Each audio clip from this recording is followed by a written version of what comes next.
Hello students, कैसे हैं आप सब। आशा करती हूँ आप अच्छे होंगे और अच्छे से अपनी पढ़ाई कर रहे होंगे।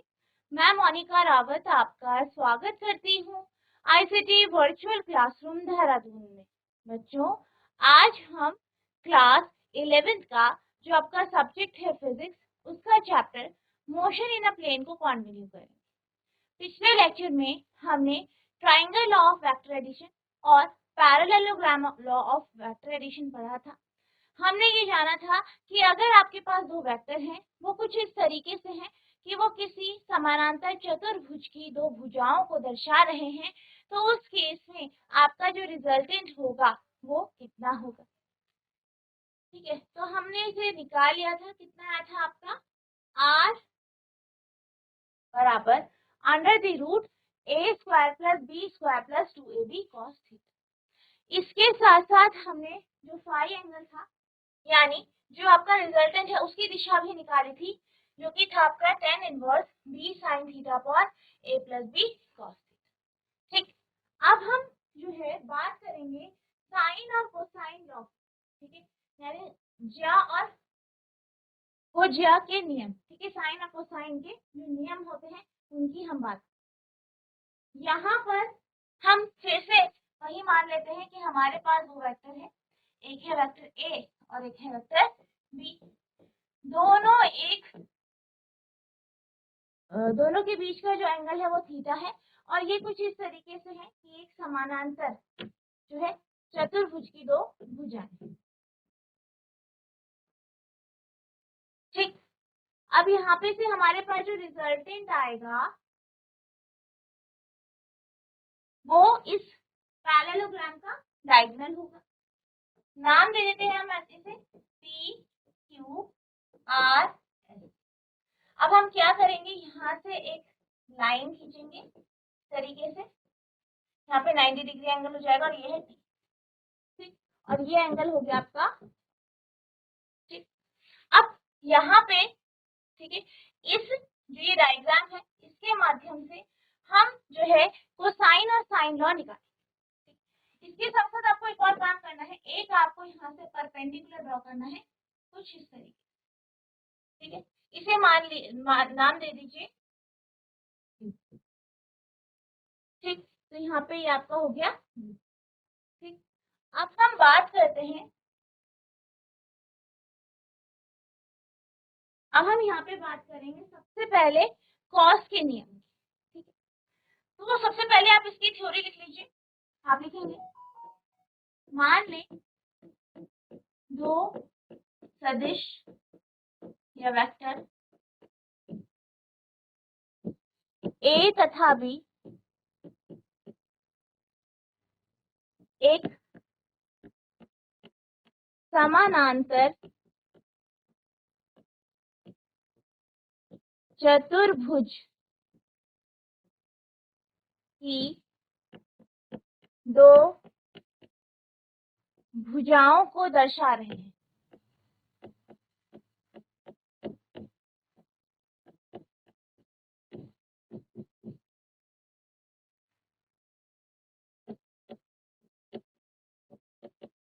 तथा ये दोनों सदिश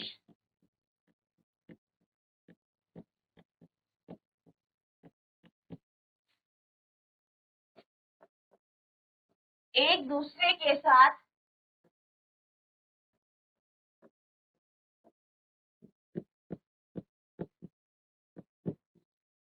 थीटा कोण पर है।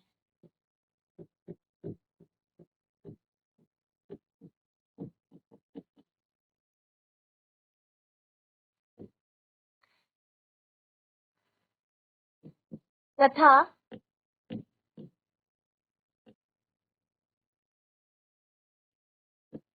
पी आर सदिश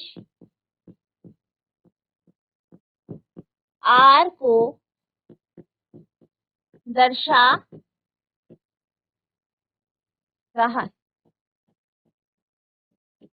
ठीक है, नोट करेंगे इसे। अब अगर हम यहाँ पे बात करें आर की, तो आर पैरेललोग्राम लॉ से आर कितना है आपका? Under the root A square plus B square plus 2ab cos theta. दोनों तरफ स्क्वायर कर लेंगे तो आप लिखेंगे स्क्वायरिंग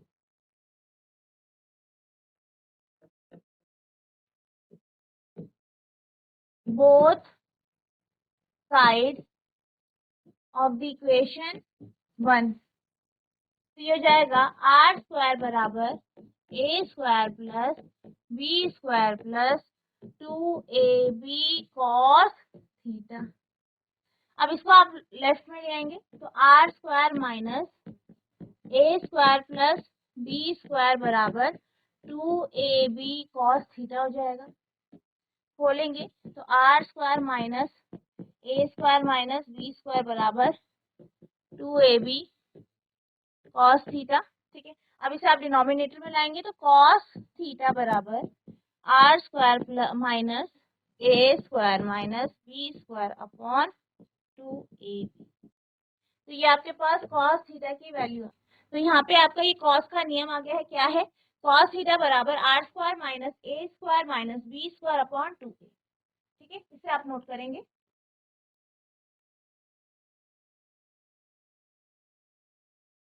अब हम क्या करेंगे, यहाँ पे जैसे कि हमारा ये डायग्राम है, यहाँ पे मैंने ये जो है ये ए है, ए के यहाँ पे विपरीत में जो एंगल है इसे हम अल्फा मान लेते हैं। बी है, बी के ऑपोजिट यहाँ पे आपका एंगल ये आपका बीटा हो जाएगा, सॉरी ये थीटा है।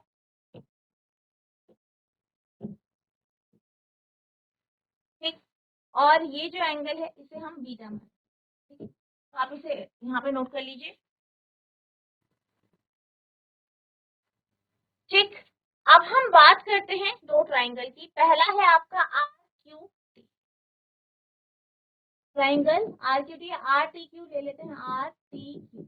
यहाँ पे अगर हम साइन थीटा की बात करें,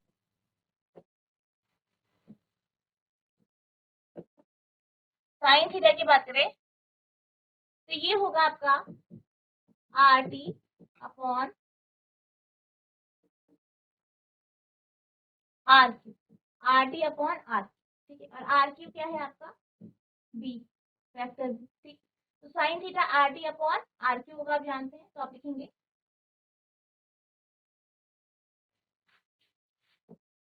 इन triangle R T Q sine theta बराबर है आपका R T upon R Q.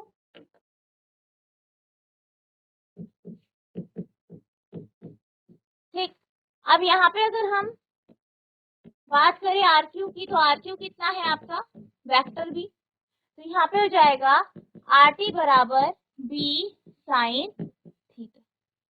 Equation number 1 मान लीजिए इसे। ठीक, अब इसी तरीके से अगर हम बात करें, अब हम बात करेंगे किस ट्राइंगल की, triangle P R T, P R T ये वाला ट्राइंगल। तो यहाँ पर आपका साइन बीटा जो होगा, साइन बीटा, ये बीटा है तो परपेंडिकुलर क्या हुआ R T upon hypotenuse R, R T upon R. तो यहाँ साइन बीटा हो गया आपका आर टी अपॉन आर। अब यहाँ पे आप लिखेंगे इन ट्राइंगल, यही लेंगे आप, in triangle P R T sine beta equals to कितना है R T upon R P, R T upon R P, और आर पी कितना है आपका, आर पी जो है वो आपका है आर। तो आप लिखेंगे साइन बीटा, इधर आ जाएगा आर पी, तो ये आर है बराबर आर। ठीक, नोट करेंगे इसे। ये हो गया आपका समीकरण नंबर 2। ठीक, तो ये दो आपके पास समीकरण आए। आप दोनों समीकरण में आप देख सकते हैं आर टी कॉमन सेम है, तो दोनों बराबर होंगे। तो आप लिखेंगे समीकरण 1 तथा 2 से हमें क्या प्राप्त होता है, आपका आएगा B sine theta equals to R sine beta, और यहाँ पे साइन थीटा अपॉन आर बराबर हो जाएगा साइन बीटा अपॉन बी। इसे आप मान लीजिए इक्वेशन नंबर 1। ठीक, नोट करेंगे इसे।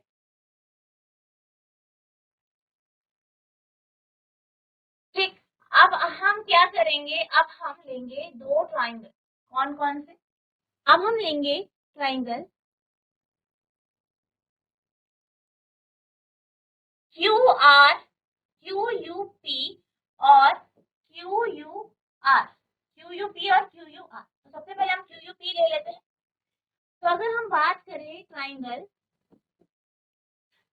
Q U P,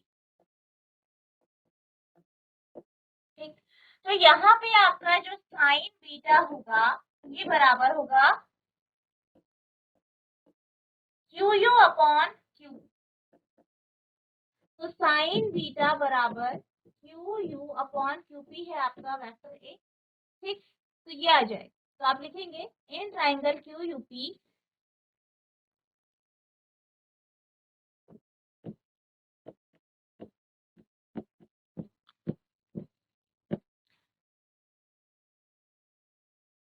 sine beta equals to Q U upon Q P.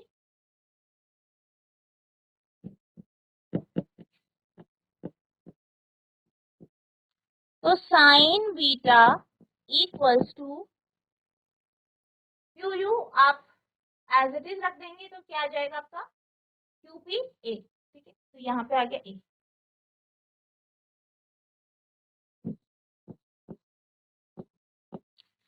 अब हमारे पास क्यू यू कितना आ गया, क्यू यू बराबर आ गया ए साइन बीटा। इसको आप लेंगे इक्वेशन नंबर 3। ठीक है, नोट करेंगे इसे।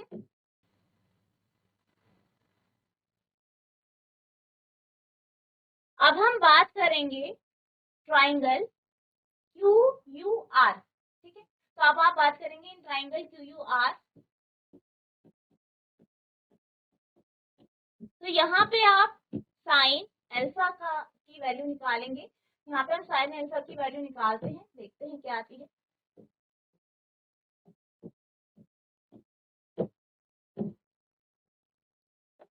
ठीक, sine alpha Q U R, sine alpha कितना है आपका Q U upon R Q, और आर क्यू कितना है बी। तो साइन अल्फा हो गया Q U upon B. Sine alpha कितना हो गया क्यू यू अपॉन बी, यानी क्यू यू की वैल्यू हो गई बी साइन अल्फा।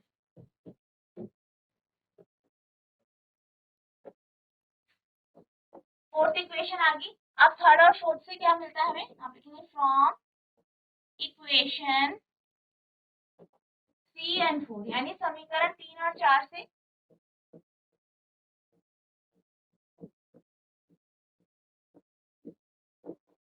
हमें क्या प्राप्त होता है, हमें प्राप्त होता है दोनों एक सेम है। तो ए साइन बीटा बराबर बी साइन अल्फा, ए साइन बीटा बराबर बी साइन अल्फा। अब इसको अगर हम देखें शफल करें तो हमारे पास आ जाएगा साइन बीटा अपॉन बी बराबर sine alpha upon sine beta upon B बराबर साइन अल्फा अपॉन ए। ये हो गया इक्वेशन नंबर बी। ठीक, नोट करेंगे। अब अगर हम बात करें इक्वेशन नंबर ए की, तो इसे आप लिख सकते हैं आर अपॉन, या आप इसे जो है इस तरीके से भी लिख सकते हैं, या आप इसे इस तरीके से भी लिख सकते हैं। बी यहाँ पे रखा, साइन बीटा इधर आ गया, और यहाँ पे आर एज इट इज रखा, साइन थीटा यहाँ पे आ गया। ठीक, अब इसी तरीके से यहाँ पे भी अगर हम देखें, यहाँ पे साइन ए आपने ऊपर रखा, साइन अल्फा नीचे आ जाएगा बी के upon sine A sine alpha B sine B. ठीक है, अब ए और बी अगर आप देखें तो यहाँ पे बी अपॉन साइन बीटा दोनों जगह सेम है, तो क्या हो जाएगा आपका, तो आप लिखेंगे समीकरण ए तथा बी से हमें क्या प्राप्त होता है, सब बराबर है, क्योंकि यहाँ पे आप देख सकते हैं A sine alpha upon B sine beta, और यहाँ पे आप देख सकते हैं बी साइन बीटा बराबर आर साइन थीटा, दोनों क्या है यहाँ पे बराबर है, और दोनों में कॉमन क्या है B upon B, sorry B upon sine B. तो इन दोनों से हमें पता चलेगा कि जो आपका ए अपॉन साइन अल्फा है बराबर है बी अपॉन साइन बीटा बराबर आर अपॉन साइन थीटा। ठीक, तो ये आपका इस तरीके से ये आपकी समीकरण आ नोट करेंगे इसे। अब हम बात करते हैं polygon law of vector addition. तो यहाँ पे क्या होगा, आपके जो वेक्टर होंगे, जो सदिश होंगे, वो कुछ इस तरीके से होंगे कि वो जो पॉलीगॉन होता है उसकी भुजाओं को दर्शा। तो क्या कहा गया है यहाँ पे, polygon law of vector addition state if any number of vector on a vector acting on a particle, यानी मान लीजिए कि बहुत सारे, यानी यहाँ पे अलग अलग नंबर की बहुत सारी संख्या है किसकी, वेक्टर की, और वो किसी पार्टिकल पे लग रहे हैं, किसी कण पे लग रहे हैं, और एक ही समय पे लग रहे हैं, और उनकी जो दिशाएं हैं, उनकी जो मैग्नीट्यूड है वो सेम है, और एक ही ऑर्डर में, ठीक है, एक ही ऑर्डर में है। तो क्या होगा, जो रिजल्टेंट होगा, ठीक है, वो उस पॉलीगॉन का जो एंडिंग है या जो उसका क्लोज या लास्ट जो साइड है उसको वो रिप्रेजेंट करे, ठीक है, और उसकी जो हम दिशा लेंगे वो विपरीत लेंगे, और जो है सदिश उनकी दिशाओं। क्या कहा गया है कि मान लीजिए आपके पास जो है बहुत सारे सदिश हैं, और ये जो सदिश है ये क्या कर रहे हैं, वो एक ही ऑर्डर में लगे, तो जो आपका फाइनल या जो उसका रिजल्टेंट होगा वो कुछ इस तरीके से होगा कि वो इस पॉलीगॉन को पूरा कंप्लीट करेगा, और उसकी जो दिशा होगी वो विपरीत होगी, यानी इसकी दिशा अगर ऐसे है, एक दिशा में है ऐसे है, तो उसकी दिशा क्या हो जाएगी, विपरीत हो जाएगी, ठीक है, उसकी दिशा क्या हो जाएगी, विपरीत, ठीक है। तो पॉलीगॉन क्या होता है, पॉलीगॉन एक ऐसा जो स्ट्रक्चर है, एक ऐसी शेप है जिसमें क्या होते हैं, 4 से ज्यादा साइड होती है, 4 से ज्यादा भुजाएं होती है, ठीक है, 4 से ज्यादा कितनी भी हो सकती है। Polygon law of vector state that if any number of vectors acting on a particle at the same time are represented in magnitude and direction by various side of an open polygon taken in same order। क्या कहा गया है कि अगर हमारे पास बहुत सारे vector है, बहुत सारे क्या है, सदिश है, वेक्टर है, और ये क्या कर रहे हैं, ये किसी पॉलीगॉन की साइड को रिप्रेजेंट कर रहे हैं, कोई ओपन पॉलीगॉन है उसकी साइड को रिप्रेजेंट कर रहे हैं, और एक ही ऑर्डर में है, तो क्या होगा, their resultant is represented in magnitude, तो उनका जो रिजल्टेंट होगा वो मैग्नीट्यूड में दर्शाया जाएगा, यानी उनका मान, उनका जो रिजल्टेंट है, ठीक है, जो कि हमारा हमने क्या लिया है, जो आपका जो ओपन पॉलीगॉन है, खुला हुआ पॉलीगॉन है, उसको जो बंद कर रहा है, ठीक है, उसका रिजल्टेंट है, और उसका जो उसका एक मैग्नीट्यूड होगा और उसकी दिशा होगी, और उसकी दिशा क्या होगी, वो क्या करेगा, वो उस पॉलीगॉन को बंद करेगा, यानी कंप्लीट करेगा, और जिस दिशा में आपने बाकी वेक्टर लिए हैं, बाकी सदिश लिए हैं, उसके विपरीत दिशा में से लेना होगा। वेक्टर के बहुभुज नियम में कहा गया है कि यदि किसी कण पर एक ही समय में कार्य करने वाले कई सदिश एक ही क्रम में दिए गए खुले बहुभुज के विभिन्न भुजाओं द्वारा परिमाण और दिशा में दर्शाया जाता है, तो परिमाण को समापन सदिश जो है, जो आपका बहुभुज है उसका जो है सदिश जो है वो कुछ इस तरीके से होगा कि वो उसके विपरीत क्रम में, तो ये आपका polygon law of vector addition है, इसे आप नोट करेंगे। अब हम चलते हैं क्वेश्चंस की। ये जो क्वेश्चन है ये आपके वेक्टर के ऊपर बेस है, जो आपने अभी टॉपिक पढ़ा है वेक्टर एडिशन का, उसके कॉन्सेप्ट के ऊपर बेस ये आपके क्वेश्चन है। तो आपका पहला प्रश्न है, two forces 20 newton and 5 newton are acting at an angle 120 degree between them. दो सदिश हैं, बल दिए गए हैं, बलों का मान दिया गया है, सदिश दिए गए हैं जिनका मान 20 और 5 न्यूटन है और दोनों के बीच का जो एंगल है वो 120 डिग्री है। Find the resultant force in magnitude and direction, यानी आपको रिजल्टेंट फोर्स निकालना है, उसकी दिशा क्या होगी, उसका मान क्या होगा। दो बल 20 न्यूटन और 5 न्यूटन उनके बीच 120 डिग्री के कोण पर कार्य कर रहे हैं। परिमाण और दिशा में परिमाणी बल ज्ञात कीजिए।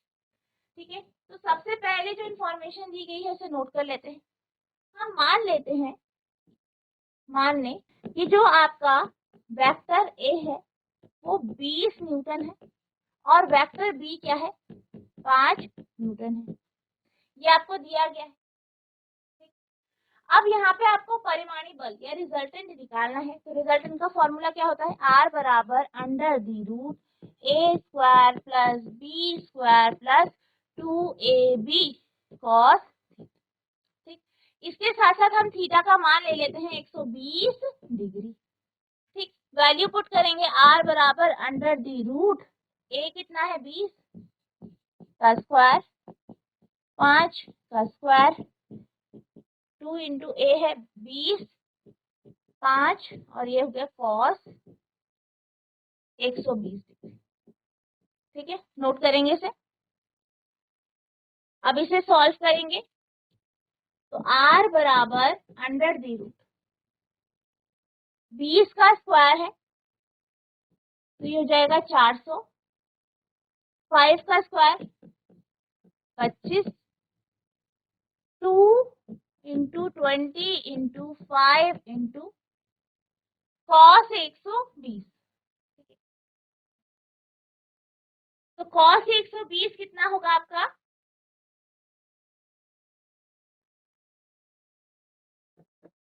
1/2। ठीक, सॉल्व करेंगे इसे। r बराबर 400 प्लस 25 प्लस 100, यानी r बराबर हो जाएगा अंडर दी रूट 5 to 5।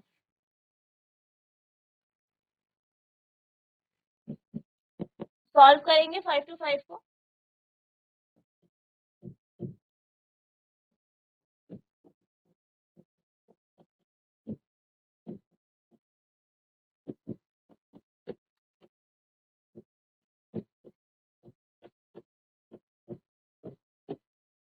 तो यह जाएगा 5 रूट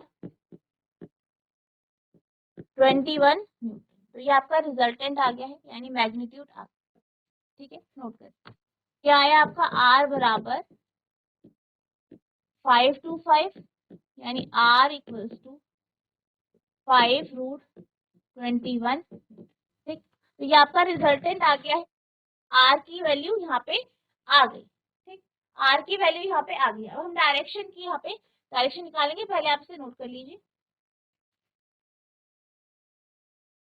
तो बच्चों यहाँ पे डायरेक्शन जो है वो आपको होमवर्क से निकाल के आना है। ठीक है, तो आई होप आपको ये क्वेश्चन अच्छे से समझ में आया होगा। इसके साथ साथ हमने साइन और कोसाइन लॉ को भी पढ़ा, आई होप वो भी आपको क्लियर हुआ होगा। नेक्स्ट लेक्चर में हम जो है वेक्टर से रिलेटेड कुछ क्वेश्चंस करेंगे, साथ ही साथ जो आपका आगे का टॉपिक है उसे डिस्कस करेंगे। जितना जो आपको पढ़ाया गया है इसे रिवाइज करना है। अगर आपको कोई भी डाउट होगा तो नेक्स्ट लेक्चर में आप पूछ सकते हैं। तो बच्चों आज के लिए बस इतना ही, मिलते हैं अब नेक्स्ट सेशन में। तब तक के लिए thank you and have a nice